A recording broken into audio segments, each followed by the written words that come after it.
dulu ya. Perkenalkan, Assalamualaikum warahmatullahi wabarakatuh. Waalaikumsalam. Waalaikumsalam warahmatullahi Alhamdulillah wabarakatuh. rabbil alamin. Alhamdulillahilladzi hadana li hadza wa ma kunna linahtadiya laula an hadanallah. Asyhadu an la ilaha illallah wa asyhadu anna Muhammadan abduhu wa rasuluh. Amma ba'du. Segala puji bagi Allah Subhanahu wa taala yang kembali mendatangkan bulan Ramadan di tahun ini, yakni 2026 kepada kita. Yang dimana bulan Ramadan yakni adalah bulannya Al-Quran, di mana Al-Quran itu diturunkan, dan bulan ini juga menjadi tempat kembalinya orang-orang untuk bertaubat kepada Allah. Seandainya kita mau berhenti sejenak dan mendengarkan, dan juga kembali kepada bulan Ramadan gitu ya, kembali kepada Al-Quran. Dan kemudian salawat dan salam semoga senantiasa tercurah kepada junjungan kita Nabi Muhammad SAW, suri terbaik tauladan kita dalam menata iman, ibadah, akhlak, dan kehidupan. Bapak Ibu yang dirahmati oleh Allah Subhanahu Wa Taala, serta para peserta yang kami muliakan, Ramadan itu bukan hanya soal menahan lapar dan haus. Banyak orang yang berpuasa, tapi hatinya masih lelah. Juga banyak orang yang rajin beribadah, tapi hidupnya tetap gelisah. Nah, maka pada malam hari ini, melalui kegiatan Safari Tarhib Ramadan, kita tidak hanya akan mempersiapkan jadwal ibadah, tetapi juga meriset, me-upgrade hati, arah hidup, dan juga cara kita memaknai Ramadan di era digital. Semoga pertemuan ini bisa memberi manfaat, menjadi titik balik, bukan sekedar acara, tapi juga awal perubahan diri kita menjadi yang lebih baik lagi. Perkenalkan, nama saya Sita Qurrata Ayun Kamil, mahasiswi dari Universitas Al-Azhar di Kairo, Mesir. Izinkan saya sebagai MC untuk membacakan rundown acara, yakni yang pertama pembukaan, kemudian ada tilawah Al-Quran, kemudian materi utama kita, kemudian tanya jawab, kemudian penutupan dan doa. Memasuki acara yang pertama, izinkan saya membuka kegiatan malam hari ini dengan kita membaca basmalah bersama-sama. Bismillahirrahmanirrahim. Kemudian memasuki acara yang kedua, yakni tilawah Al-Quran, yang dimana saya juga sebagai pentilawahnya. Izinkan saya membacakan ayat Al-Quran surat Al-Baqarah ayat 182, ayat 183 hingga 184.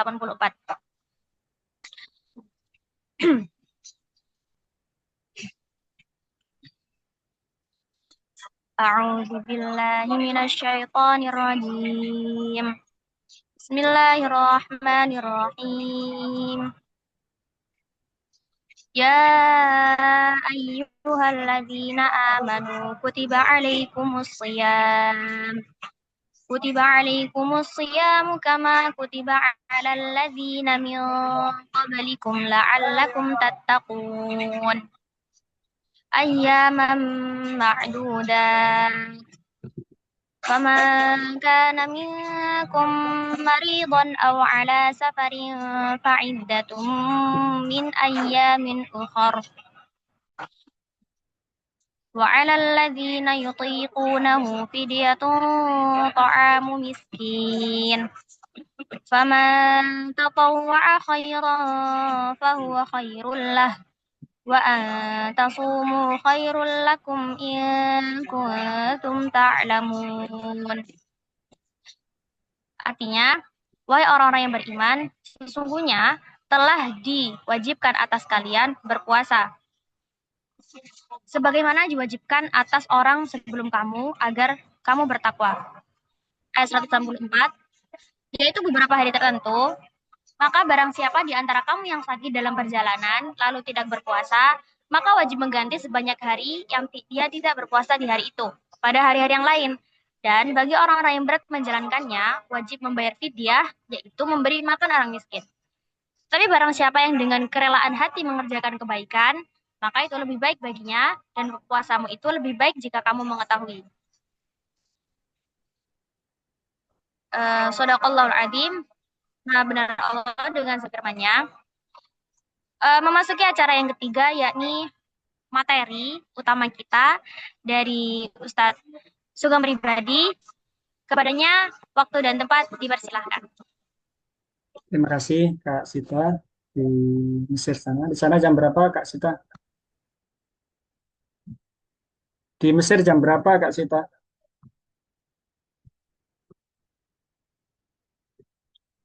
Halo Kak Sita, di Mesir udah jam Di berapa Mesir sekarang? sekarang masih jam 3 sore, Tiga barusan sore. azan asar. Oh iya, ya moga-moga diberikan kemudahan Ya, dalam menuntut ilmu ya. dan juga Oke. Kita akan mulai. Assalamualaikum warahmatullahi wabarakatuh. Waalaikumsalam warahmatullahi wabarakatuh. Alhamdulillahirabbil alamin.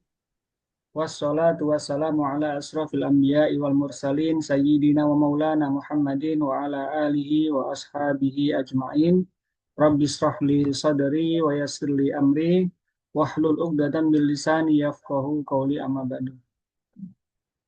Bersyukur kita kepada Allah Subhanahu wa taala dengan senantiasa mengucapkan hamdalah alhamdulillahi rabbil alamin. Semoga kita semua digolongkan oleh Allah menjadi hamba yang pandai berterima kasih dengan semua nikmat yang sudah Allah berikan. Semoga kita termasuk hamba yang senantiasa ahli bersyukur, dan kita semua juga semoga termasuk hamba yang senantiasa bersabar apabila diri kita mengalami ujian cobaan yang sedang dihadapi oleh Allah SWT. Dan yang paling penting, semoga kita semua tetap dalam kondisi istiqomah dalam ibadah, istiqomah dekat kepada Allah, sehingga Allah akan menurunkan rahmat pertolongan kepada kita semua. Pada malam hari ini, kita juga mari sama-sama bersolawat kepada Rasulullah Muhammad SAW. Allahumma sholli ala Muhammad wa ala ali washabi, karena atas perjuangan beliau kita semua hari ini masih bisa merasakan nikmatnya beragama Islam. Dan ini adalah sebagai bentuk rasa syukur kita berterima kasih kepada Allah yang sudah memberikan syariat Islam, berterima kasih kepada Rasulullah yang sudah memberikan contoh bagaimana melaksanakan syariat Islam, dan kita sebagai bentuk terima kasih adalah meneruskan risalah yang sudah diajarkan Rasulullah kepada generasi keturunan kita selanjutnya. Pada malam hari ini, izinkan eh, tidak bermaksud menggurui atau mengajari, kita sharing. Kita sama-sama belajar pada malam hari ini.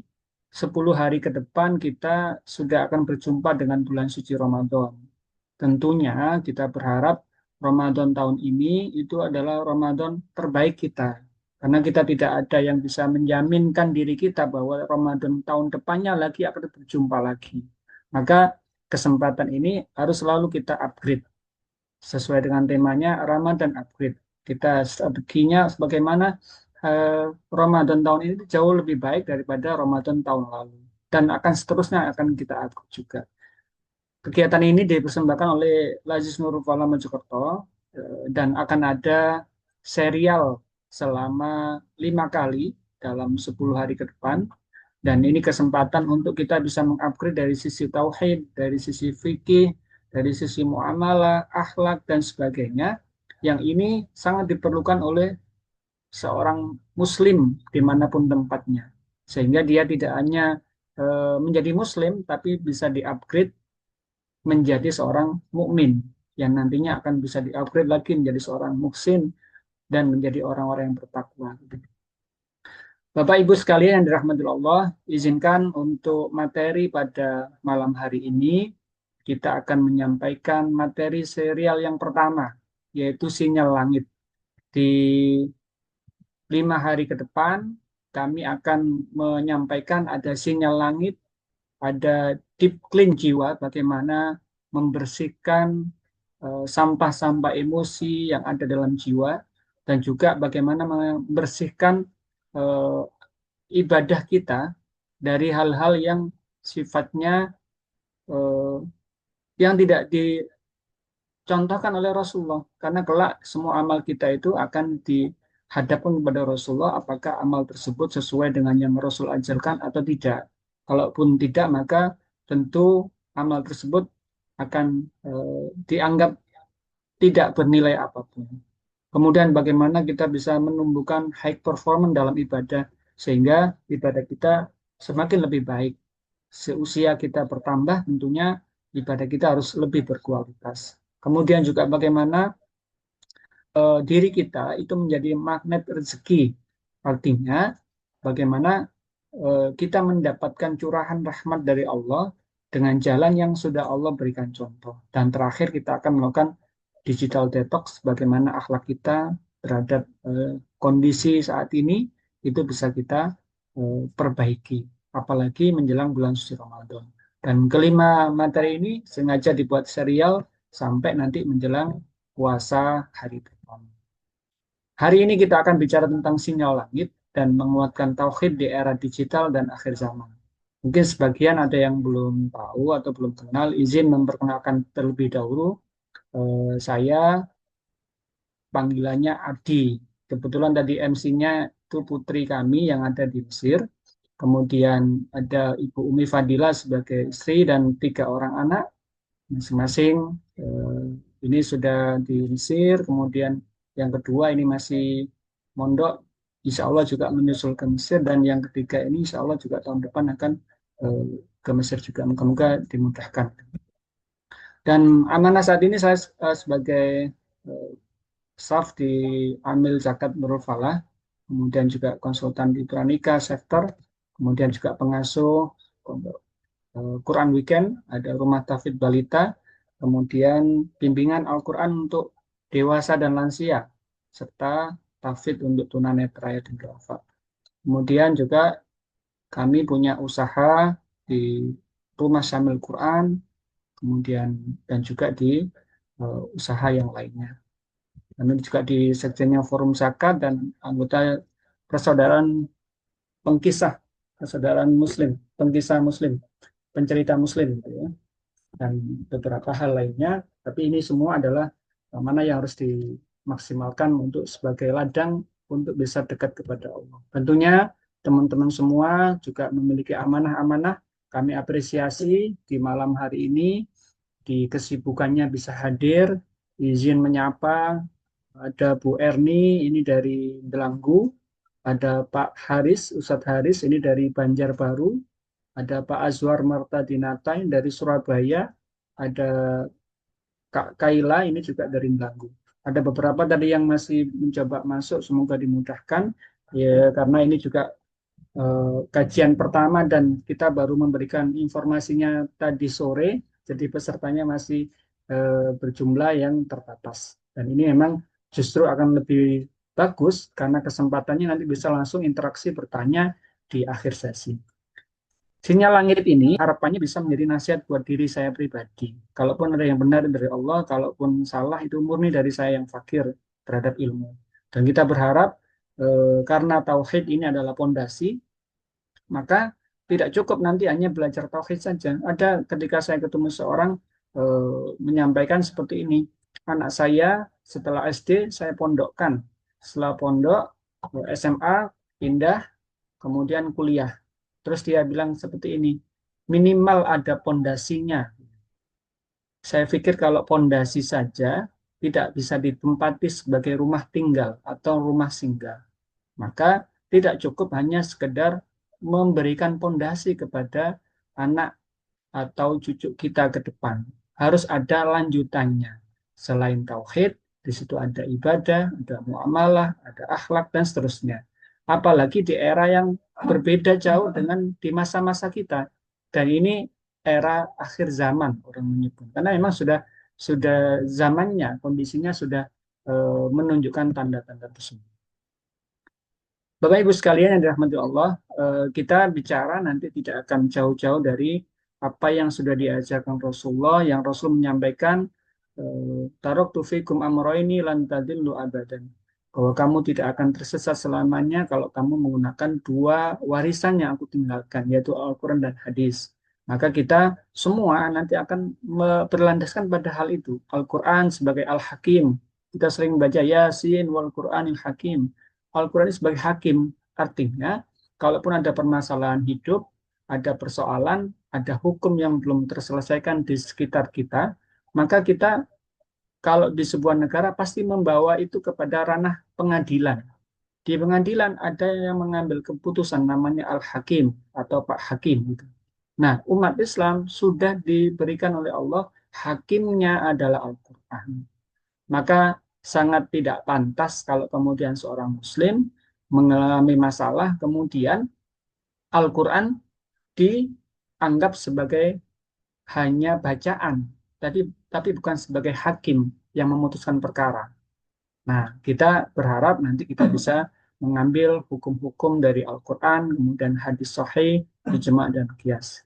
Nah, Bapak Ibu sekalian yang dirahmati oleh Allah, mengapa banyak orang hidup tapi hatinya mati? Ini pertanyaan yang sebenarnya juga bisa diberikan kepada semua orang, termasuk yang bicara ini. Bahwa di era digital hari ini, kita melihat semua informasi terhubung. Dulu ada seorang ustadz di kampung saya, sudah lama sekali sebelum ada handphone, beliau menyampaikan begini, nanti semua perkara akan hanya digerakkan dari tangannya. Beliau mengatakan kayak hulek-hulek gitu. Tahu hulek-hulek ya? Buat nyambel itu loh. Beliau mengatakan seperti itu. Dan ternyata hari ini iya. Orang mau kemana tinggal pencet di gadgetnya, di HP-nya. Mau makan apa, mau minum apa, tinggal pencet di situ. Dan itu hari ini terbukti. Gitu. Yang itu kita rasakan hari ini. Beliau tidak merasakan, tapi beliau bisa menyampaikan hal itu. Nah, informasi semua terhubung. Apa yang terjadi di belahan dunia manapun kita bisa tahu. Dan notifikasi tidak pernah berhenti. Tapi hati ini justru sering kosong, gelisah, dan mudah marah. Nah, ini satu hal yang kalau kita bicara kita punya handphone, handphonenya masalah. Gitu. Handphonenya masalah. Masalahnya di mana? Apakah baterainya habis? Ataukah kuotanya yang tidak cukup? Ataukah sinyalnya yang bermasalah? Nah, ini harus kita sama-sama memahami sehingga nanti HP kita, diri kita ini bisa kita gunakan. Nah, Bapak Ibu sekalian, suaranya aman tuh ya. Nah, banyak orang berkata saya capek, tapi tidak tahu kenapa capeknya. Gitu. Saya rajin ibadah berat. Gitu. Nah, ini masalahnya bukan kurang ibadah, tapi hilangnya sinyal dari langit. Ini yang harus kita sadari sebelum kita melangkah ke hal yang lainnya. Karena kalau ini tidak diselesaikan, maka hal itu akan terus menjadi masalah dalam perjalanan hidup kita, dalam perjalanan ibadah kita. Bagaimana sinyalnya nyambung? Kalaupun kita analogian dengan handphone kita, ini kuotanya ada, pulsanya ada, baterainya ada, tapi sinyalnya nggak ada, maka tidak akan berfungsi untuk melakukan koneksi dengan orang yang kita tuju. Begitu pula diri kita sehat, kemudian tidak sedang lapar, tidak sedang sakit, tapi ketika ibadah kok tidak mendapatkan sesuatu yang seharusnya dirasakan gitu. Nah, ini berarti sinyalnya yang bermasalah. Kita hidup di dunia yang sinyal dunianya kuat, namun hubungan dengan Allahnya melemah. Ini yang sering terjadi. Sehingga yang kita alami kondisi-kondisi tadi sering merasa gelisah, sering merasa kosong, sepi, padahal dalam keramaian. Itu adalah eh, hal yang bisa dirasakan ketika sinyal kita kepada Allah itu melemah. Apa itu sinyal langit? Makna tauhid dalam kehidupan nyata itu seperti ini. Jadi kita sharing ya, sama-sama mungkin sudah melalui fase-fase kehidupan sekian lama sesuai dengan usianya masing-masing. Ada Mbak Kaila mungkin yang masih SMP kelas 3 tentu bisa menganalogikan ya, kalau misalkan handphone tadi adanya sinyal itu akan nyambung kalau sinyalnya ada. Nah, hati yang tersambung dan sadar dan bergantung penuh hanya kepada Allah, itulah yang namanya sinyal angin. Itu yang disebut dalam uh, syariat namanya tauhid. Jadi ketergantungan diri kita sepenuhnya hanya kepada Allah, Setiap mengalami permasalahan langsung kita berucap, oh ini Allah punya skenario. Ketika ada sedang musibah, oh ini Allah sedang punya rencana. Maka kesadaran itu yang menyatakan bahwa sinyal kita terhubung. Tapi ketika ada permasalahan kemudian kita langsung panik, maka di situ menunjukkan koneksi kita tidak terhubung dengan Allah. Ketika orang sakit, kemudian dia mengeluh luar biasa, maka sejatinya meskipun bisa jadi lisannya itu berucap zikir, tapi dia tidak terkoneksi dengan Allah. Padahal koneksinya ini harusnya terus tersambung, sehingga ketika sinyal ini tersambung, maka semua yang dirasakan, semua yang dialami, itu dia jadi ringan bebannya. Kenapa? Karena dia menyadari bahwa semua ini adalah skenario dan apa yang Allah tetapkan kepada diri. Nah, bukan sekedar percaya bahwa Allah itu ada, tapi Allah tempat berharap. Kemarin ada pertanyaan anak kecil, Allah itu kaya nggak? Kaya. Terus Allah kerja apa itu? Pertanyaan anak kecil, anak TK itu. Mungkin kalau orang tua disuruh menjawab itu juga bingung juga. Oh, iya, orang Allah kaya. Terus Allah kerja apa, kata anak kecil itu?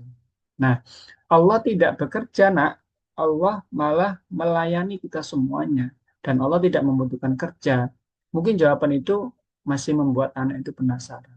Tapi yang paling bisa kita pahami dalam fase-fase hidup kita saat ini adalah bahwa Allah tempat berharap. Tidak ada yang lain selain Allah. Ketika orang sudah terpojok, kepepet, sudah didesak, maka kemana tempat berharapnya? Terkadang orang berharap ketika sudah benar-benar kepepet. Tapi sebelum kepepet, dia tidak berharap kepada Allah. Merasa ingin kembali kepada Allah ketika sudah benar-benar tidak ada jalan keluar. Padahal semestinya Allah menjadi tempat pertama untuk berharap. Tempat pertama untuk meminta dan kembali. Allah sebagai pusat orientasi hidup kita. Nah, inilah yang dikatakan sebagai hakikatnya tauhid atau hakikatnya sinyal seorang hamba kepada Allah.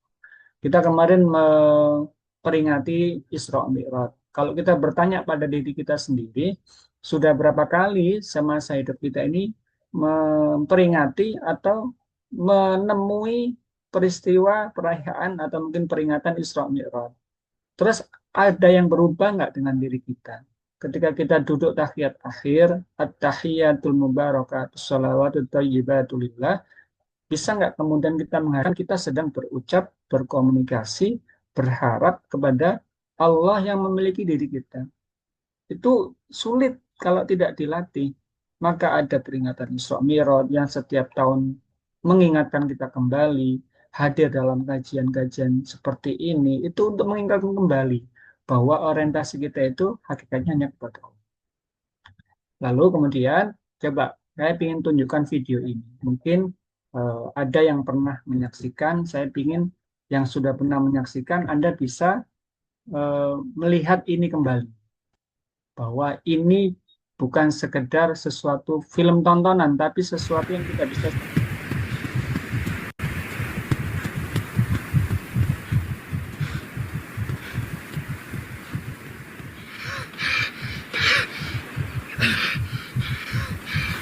Dunia ini ibarat bayang. Jika dikejar, engkau tak akan dapat menangkapnya.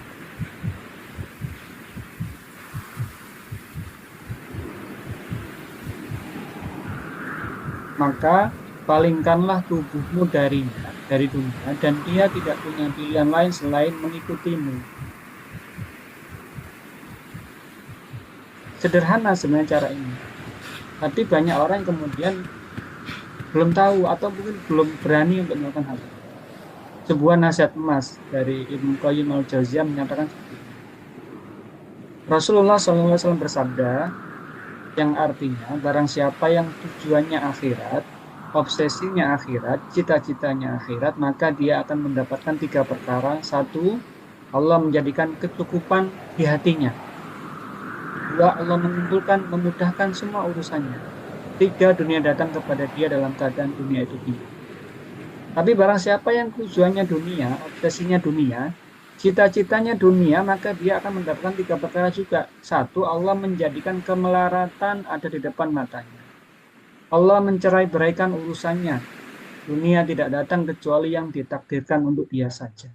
Ini menjadi nasihat untuk kita bisa melakukan reorientasi terhadap arah yang kita akan tuju.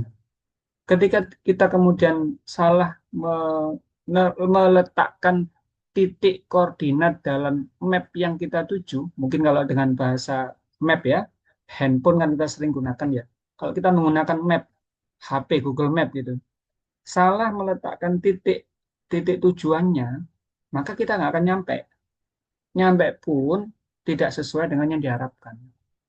Maka sama seperti video tadi, ketika seseorang mengejar dengan mati-matian, dengan pelan-pelan, ataupun dengan berjalan, berlari, ataupun yang lain, atau dengan kendaraan dan sebagainya, dengan cara apapun, untuk mengejar bayang-bayang hidupnya, yang itu adalah diupamakan sebagai urusan dunia, maka dia tidak akan pernah bisa mendapatkannya.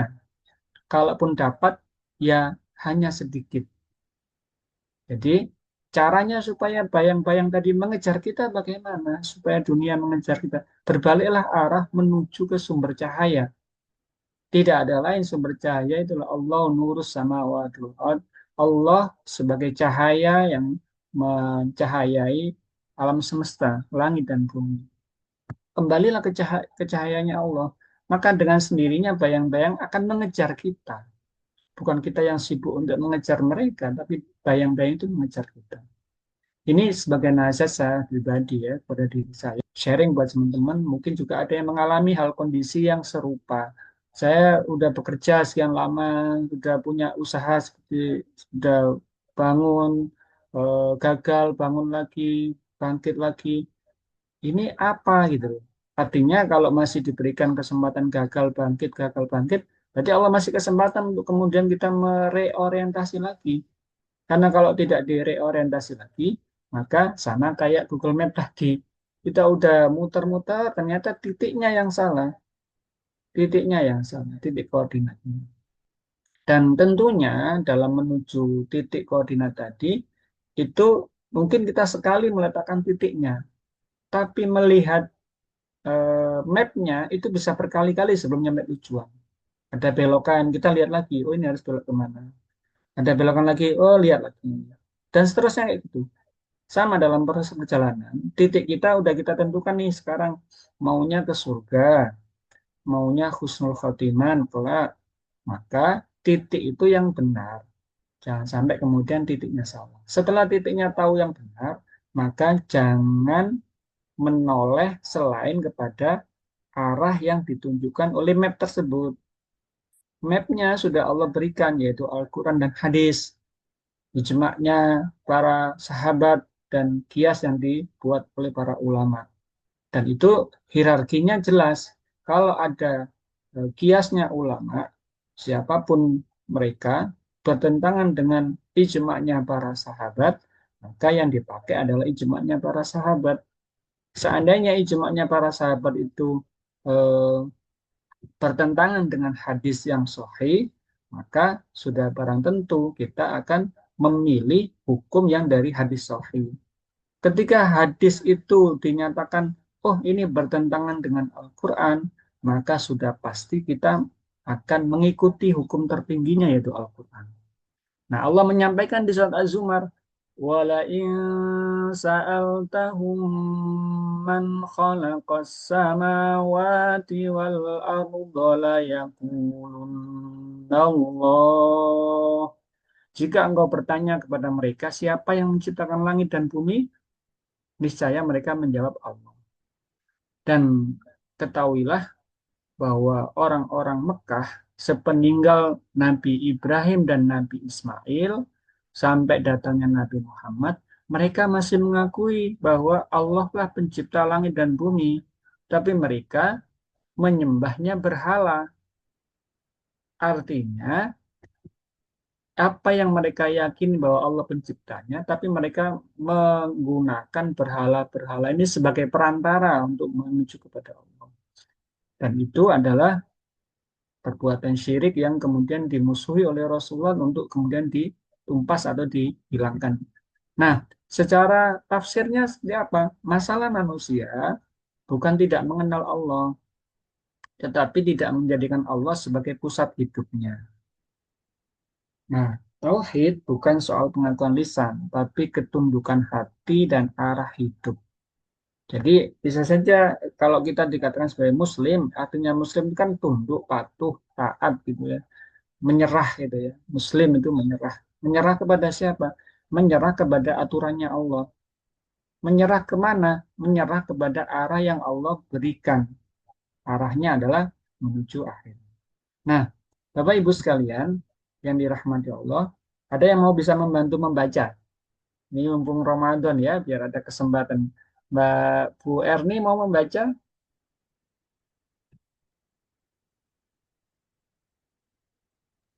Halo? Yang anunya napa Ustadz? Boleh dibaca eh, Arabnya atau sama terjemahnya? Silakan ya Pak. Mungkin Terjemahnya, yang lain. ya, Nggih, terjemahnya. terus Ya. Bismillahirrahmanirrahim. Allah beriman, Berfirman. oh maaf, Allah berfirman, bukankah aku ini Tuhanmu? Mereka me napa Men- ngapunten Ustadz boten terlihat. Hmm. Nggih, pakai handphone nggih, ngapunten. Saya bacakan. Nggih. Hmm. Bismillahirrahmanirrahim. Alastu birabbikum qalu bala syahidna an taqulu yaumal qiyamati inna kunna an hadza ghafilin. Allah berfirman kepada jiwa yang akan dilahirkan di dunia ini. Bukankah aku ini Tuhanmu? Jiwa tersebut menjawab, benar, engkau Tuhan kami. Kami menjadi saksi. Kami lakukan yang demikian itu agar pada hari kiamat kamu tidak mengatakan sesungguhnya kami Bani Adam adalah orang-orang yang lengah terhadap ini atau keesaan Tuhan. Jadi kita sejak sebelum dalam kandungan ibu, jiwa kita, ruh kita itu sudah eh, menyatakan kesaksian bahwa Allah itu sebagai Tuhan. Artinya Allah yang menguasai diri. Nah, tapi kemudian ketika kita di dunia, sinyal itu hilang. Nah, penyebabnya apa? Kok melemah penyakit tauhid di era sekarang ini? Nah, penyebabnya adalah gini. Satu, terlalu bergantung dengan dunia. Terlalu bergantung dengan dunia. Ini hal yang eh, ada terjadi di sekitar kita. Bergantung kepada uang. Kalau nggak ada uang, terus kita kemana gitu. Kalau nggak ada uang, bagaimana kita hidup? Itu namanya tergantung dengan uang. Bergantung pada jabatan, bergantung pada manusia, bergantung pada algoritma dan angka-angka. Kemarin rame emas naik gitu ya, wah, bingung gitu. Terus sekarang turun. Oh kalau punya follower banyak pasti bisnisnya bagus gitu ya. Ada Pak Aswar tadi ya, punya usaha catering. Itu adalah ketergantungan terhadap hal-hal yang urusan dunia. Kalau mungkin saya bertanya coba misalkan, ini saya di depan saya ada kertas, kemudian juga ada besi gitu. Ada yang mau membantu menjawab kira-kira kertas sama besi ini kuat siapa? Kuat kuat apa gitu? Kuat besinya kah atau kuat kertasnya? Ada yang mau menjawab? Boleh di chat nggak apa-apa. Kuat mana kertas sama besi? Ada yang bisa bantu? Orang umumnya akan menjawab Mungkin kertas. kuat mana kertas sama besi. Ini ada openg ya. Kalau kertasnya Mungkin ditusuk, kertas. kalau kertasnya ditusuk sama openg kan kertasnya rusak ya. Oke. Ya. Jadi kuat mana kalau menurut kita? Ya, orang umumnya mengatakan kuat kuat besi kan itu. Bagaimana kertas? Atau kalau nggak mau kertas, kerupuk deh, kerupuk sama besi. Kuat mana kerupuk sama besi gitu. Orang masih anggap ya kuat besi lah gitu. Tapi jawaban itu kurang tepat karena yang paling tepat adalah tergantung yang memegang. Karena bisa jadi eh, kertasnya ini disimpan oleh yang punya, besinya kemudian dipanaskan sampai meleleh. Bisa jadi kerupuknya ditahan, diamankan, besinya dipatahkan.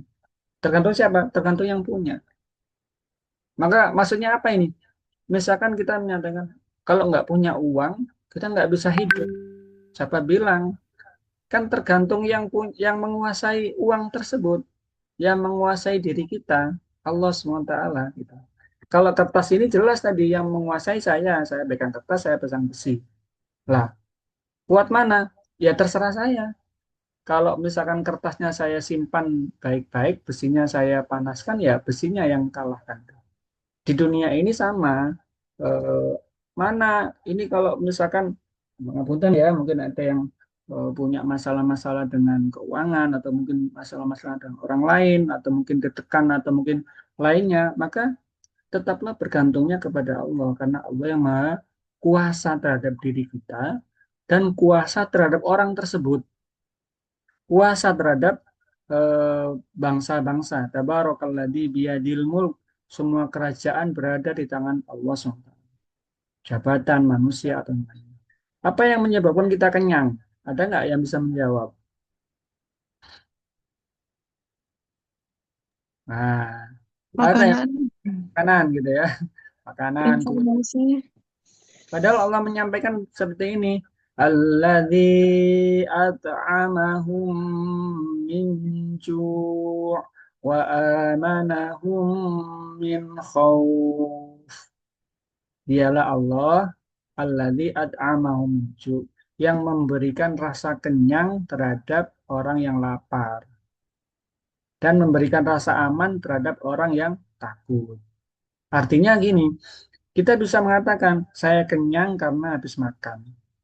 Tapi yang paling tepat adalah Alhamdulillahirabbil alamin, Allah yang mengenyangkan saya melalui makanan ini gitu. Wah, sama aja loh Ustaz. Beda. Beda itu nanti bergantung dengan sinyal kita. Karena kalau kita kan gara-gara saya makan, saya kenyang, berarti Allah tidak ada dalam sinyalnya kita. Yang ada dalam makanan, mengenyangkan. Padahal ada orang yang makan banyak tapi nggak kenyang. Ada orang yang makan cuma 1 sendok, udah kenyang banget itu. Artinya yang beri rasa kenyang siapa? Bukan makanan kan? Allah yang memberikan rasa kenyang. Termasuk rasa aman. Mungkin orang rumahnya udah dipagar besi, ada CCTV, ada satpam penjaganya, kemudian ada pintu rumahnya, ada pintu kamarnya, dia bersembunyi di kamar. Tapi tetap aja kalau Allah tidak memberikan rasa aman, dia akan ketakutan. Ya, mungkin ada yang merasa dikejar-kejar orang. Maka pastikan Allah yang memberi rasa aman, bukan kepada manusia atau yang lainnya. Nah, berikutnya bagaimana? Allah menyampaikan bahwa jangan sampai sinyal kita lemah, gara-gara salah satunya apa? Dunia dijadikan tujuan bukan alat. Dalam surat Al-Hadid Allah sampaikan, "I'lamu annamal hayatud dunya la'ibun wa lahwun wa zinatun wa tafakhurun bainakum wa takatsurun fil amwali wal aulad. Kama sali ghaithin a'jabal kuffara nabatuhu summa yahiju fatarahu musfarran summa yakunu hutama. Wa fil akhirati 'adzabun syadidun wa maghfiratun minallahi wa ridwan wa mal hayatud dunya illa mata'un." Allah menyampaikan seperti ini. Ketahuilah bahwa kehidupan dunia itu hanyalah permainan. Hanyalah permainan. Masa kecil kita pernah bermain ya, main apa aja itu. Kita juga menemui itu orang-orang yang pernah berada dalam fase hidup kita. Mungkin tetangga kita, oh itu orang kaya raya itu. Setelah itu dia meninggal. Terus ada ganti lagi yang kaya orang sebelahnya dan seterusnya. Ini hanya permainan yang diputar oleh Allah bergantian. Ada orang yang kemudian dikejar-kejar hutang oleh orang lain. Ada yang kemudian dia menikmatinya. Ini hanya permainan yang harus kita pahami bahwa Allah yang menguasai aturan-aturan permainan dan menguasai permainannya. Menguasai yang bermain, menguasai yang menonton, menguasai semuanya. Maka ketika dia lengah terhadap itu, dia akan sinyalnya lemah kepada Allah. Ketika sinyalnya lemah, maka bagaimana kemudian dia merasa tenang, tidak gelisah, dan Allah turunkan rahmat pertolongan. Maka kuatkan sinyal bahwa dunia hanyalah permainan, kelengahan, perhiasan, dan saling bermegah-megahan di antara kamu serta berlomba-lomba dalam banyaknya harta dan anak keturunan. Perumpamaannya adalah seperti hujan yang tanamannya mengagumkan para petani, lalu mengering dan kamu lihat menguning, kemudian hancur. Berganti lagi. Hujan, kemudian tanamannya tumbuh, terus tumbuh, mengering, kemudian menguning, terus hancur. Dan seperti itu terus fasenya. Di akhirat ada azab yang sangat keras, serta ampunan dari Allah dan keridhoannya. Kehidupan dunia bagi orang-orang lengah hanyalah kesenangan yang memperdaya. Terus yang berikutnya apa yang menyebabkan sinyal kita lemah? Hati terlalu bising. Jadi notifikasi HP lebih sering kita respon daripada panggilan Allah.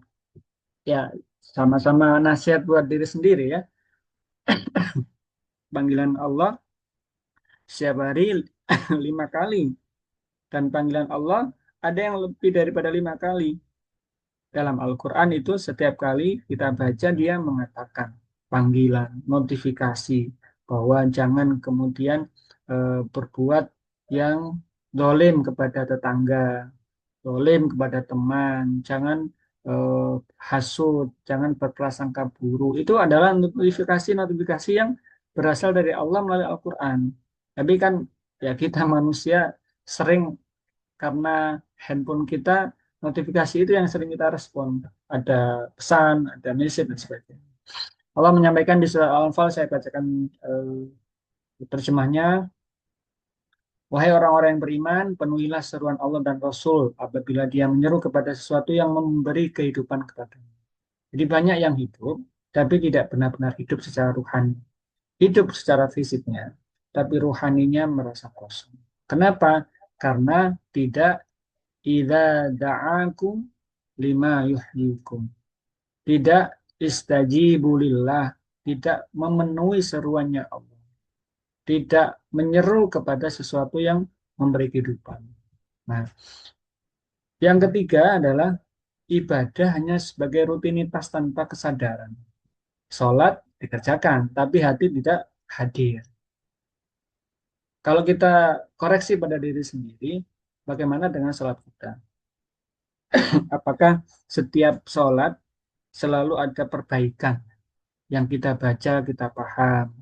Yang kita baca, sudah paham, kita bisa maknai secara sungguh-sungguh untuk hadir kepada Allah.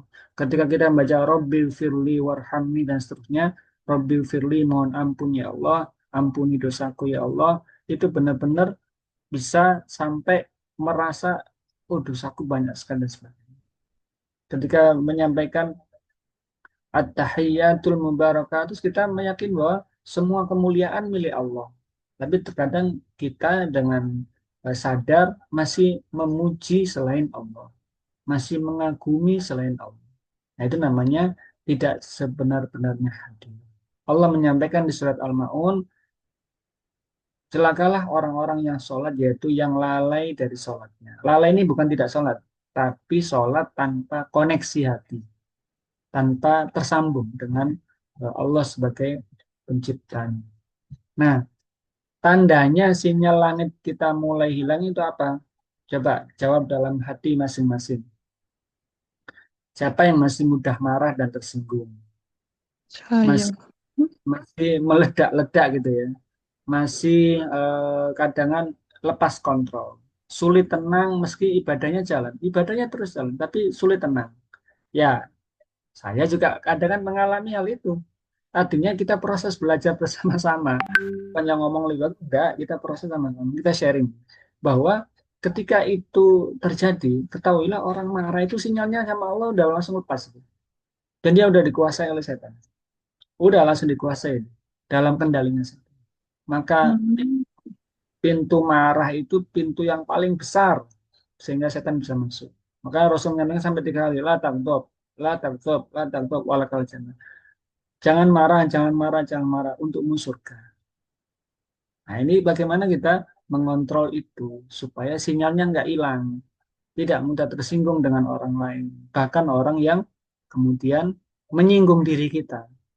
Uang itu menyinggung diri kita, maksud aku gak tersinggung? Ya jangan. Kenapa ngikuti tersinggung?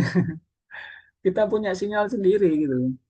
Sulit, tenang, mesti pada jalan. Lebih takut kehilangan dunia daripada kehilangan ridho Allah. Merasa jauh dari Allah, tapi tidak tahu kenapa.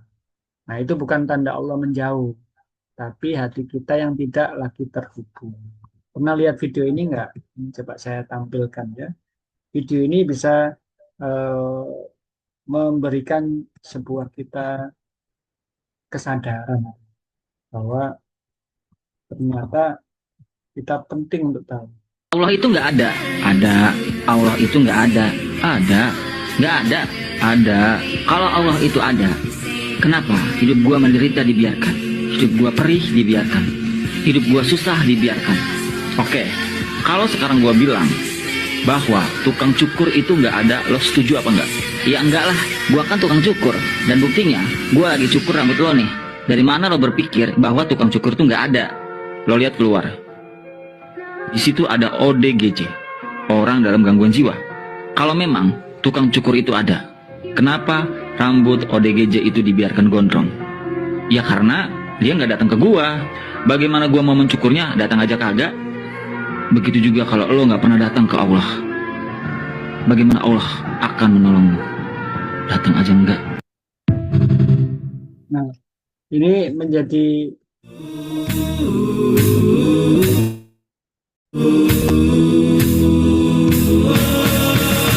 luruskanlah niatmu hai sahabat, membina umat menggapai hidayah, tetapkan pengingat buat kita bahwa ketika kita tidak datang pada luruskanlah niatmu hai sahabat, membina umat. tadi ada suara-suara. Nah, Dan darah menghias diri, kan tetap setia pada janji, hingga kemat atau kesyahidan kan kau raih nanti. Tegaklah jiwamu hai sahabat, usah kau ragu dengan janji Rabbmu.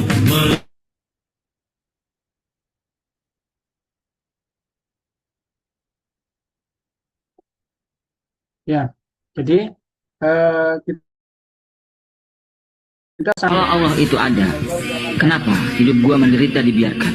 Hidup gua perih dibiarkan. Hidup gua susah dibiarkan. Oke, kalau sekarang gua bilang bahwa tukang ya, kita lanjutkan. Allah tidak akan memutus sinyal. Yang perlu diperbaiki bukan sinyalnya Allah, tapi kitanya. Allah menyampaikan dalam surat Al-Qaf, walaqad khalaqnal insana wa na'lamu ma tuwaswisu bihi nafsuh wa nahnu aqrabu ilaihi min hablil warid. Kami lebih dekat kepadanya daripada otot leher. Itu yang terjemah yang terakhir ya. Allah tidak pernah offline. Yang sering offline adalah kesadaran kita kepada Allah. Kita sering membaca ayat kursi Allahu la ilaha illa huwal hayyul qayyum la ta'khudhuhu sinatun wala naum. Allah tidak pernah lupa dan tidak pernah tidur. Tapi kita yang kadang sering lupa dan sering melupakan itu. Maka ketahuilah bahwa sinyal langit itu ada tergantung kita mau mendatanginya. Tergantung kita mau menguatkan sinyalnya. Insya Allah kalau orang mengatakan bagaimana iman kita naik dan turun, sering naik atau sering turun. Nah itu kan tergantung dalam kondisi ya. Iman itu akan naik ketika kita taat. Dan iman itu dengan sendirinya akan turun ketika kita maksiat. Saya dulu berpikir maksiat itu adalah mencuri, kemudian mengganggu orang, kemudian apa istilahnya melakukan hal-hal yang dilarang dan sebagainya. Ternyata maksiat itu adalah lebih daripada itu. Maksiat itu adalah ketika dia mengingkari atau tidak melaksanakan yang Allah perintahkan di Al-Quran. Banyak di Al-Quran yang tidak dilaksanakan, berarti dia sedang bermaksiat kepada aturannya Allah. Sederhana misalkan, banyak di antara misalkan tidak sadar ya sering terjadi misalkan ya, pembagian waris seorang anak, orang tua ketika ada keluarganya meninggal, dia tidak membagi dengan aturannya Allah, padahal Allah menjelaskan detail terhadap pembagian waris. Itu namanya sudah bermaksiat kepada Allah. Bagaimana kemudian ketika masalah waris tidak dituntaskan dan dia terus tetap hidup dalam kondisi yang belum tuntas dengan aturan yang Allah berikan? Berarti selama itu dia bermaksiat. Bagaimana kemudian sinyalnya tersambung? Atau orang yang kemudian dia masih terlilit dengan hutang riba, maka secara otomatis sinyal itu tidak tersambung. Kenapa? Karena dia terus bermaksiat kepada Allah, tidak memutus rantai maksiatnya itu. Seorang anak mungkin sering membentak orang tuanya gitu ya. Membentaknya itu apa? Kalau dikatakan kan jangan sampai berkata gitu ya.